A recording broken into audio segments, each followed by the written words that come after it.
ধন্যবাদ। আপোনালোকৰ যোগেদি আমি সমূহ নিকাচি বাকী ৰাইজক জনাবলৈ পাই সুখী যে আমাৰ প্ৰতি বছৰৰ দৰে এই বছৰো আজি নিকাচি মডেল একাডেমীৰ সমূহ ছাত্ৰ ছাত্ৰীসকলে এটা ধুনীয়া ৰিজাল্ট কৰিবলৈ সক্ষম হৈছে।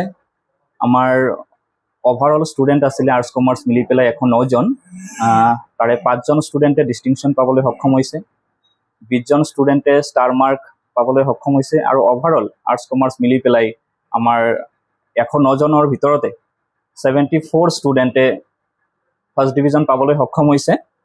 আমাৰ কমাৰ্চৰ পৰা কলেজৰ ভিতৰত টপ কৰিলে আমাৰ খুব মেধাৱী ছাত্ৰ আশিক তিৰ্কি 90.2% লৈ পেলাই, আৰু আমাৰ আৰ্টছ ষ্ট্ৰীমত টপ কৰিলে সাৰ্থক দাহাল 89.4%। গতিকে সুন্দৰ এটা ৰিজাল্ট আমাৰ নিকাচি মডেল একাডেমী প্ৰতি বছৰৰ দৰে এই বছৰো কৰি আনিবলৈ সক্ষম হৈছে। তাৰ কাৰণে আমি আমাৰ একাডেমীৰ সমূহ শিক্ষক শিক্ষয়িত্ৰীৰ লগতে ছাত্ৰ ছাত্ৰীসকলক ধন্যবাদ জ্ঞাপন কৰিছোঁ, লগতে অভিনন্দন জ্ঞাপন কৰিছোঁ যে সিহঁতসকলৰ যি নেৰানেপেৰা যি প্ৰচেষ্টা, যিটো হাৰ্ডৱৰ্ক, যাৰ কাৰণে আজি আমি ৰিজাল্টটো পাবলৈ সক্ষম হৈছোঁ।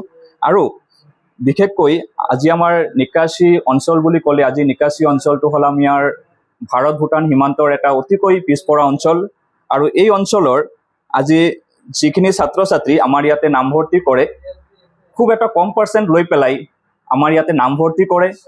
যিসকল ষ্টুডেণ্টে ফিনান্সিয়েল প্ৰব্লেমৰ কাৰণে বাহিৰত যাব নোৱাৰে, কোনোবা তেনেকুৱা ধৰণৰ পাঠশালা বৰপেটাৰ বা গুৱাহাটীত যাব নোৱাৰে, আজি সেইসকল ছাত্ৰ ছাত্ৰী আজি আমাৰ ইয়াতে নামভৰ্তি কৰাই এটা কম পাৰ্চেণ্ট লৈ পেলাই আমাৰ ইয়াতে আহে। যদিও আমাৰ ইয়াতে প্ৰতি বছৰৰ দৰে আমাৰ এই বছৰৰ হায়াৰ ছেকেণ্ডাৰী আজি ৰিজাল্ট আহিলে, আৰু প্ৰতি বছৰৰ দৰে এই বছৰো সিহঁতসকলৰ মেট্ৰিকত যি পাৰ্চেণ্টেজ আছিলে তাতকৈ প্ৰতিজন ষ্টুডেণ্টে মোটামুটি 36%লৈকে বৃদ্ধি কৰিবলৈ সক্ষম হৈছে।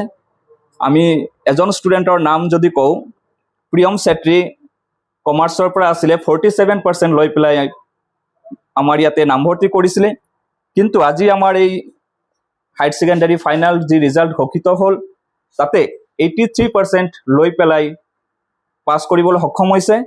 গতিকে এটা সুন্দৰ ৰিজাল্ট আমাৰ নিকাচি মডেল একাডেমীয়ে কৰিবলৈ সক্ষম হৈছে। চ' পুনৰবাৰ আমাৰ শিক্ষক শিক্ষয়িত্ৰীসকলৰ লগতে ছাত্ৰ ছাত্ৰীসকলক অভিনন্দন জ্ঞাপন কৰিছোঁ, যাতে আমাৰ ছাত্ৰ ছাত্ৰীসকল ভৱিষ্যতে নিজৰ নিজৰ পথত আগুৱাই যাব পাৰে, নিজৰ জীৱনটো সুন্দৰ কৰি তুলিব পাৰে, তাকে কৈ পেলাই ভাষণখিনি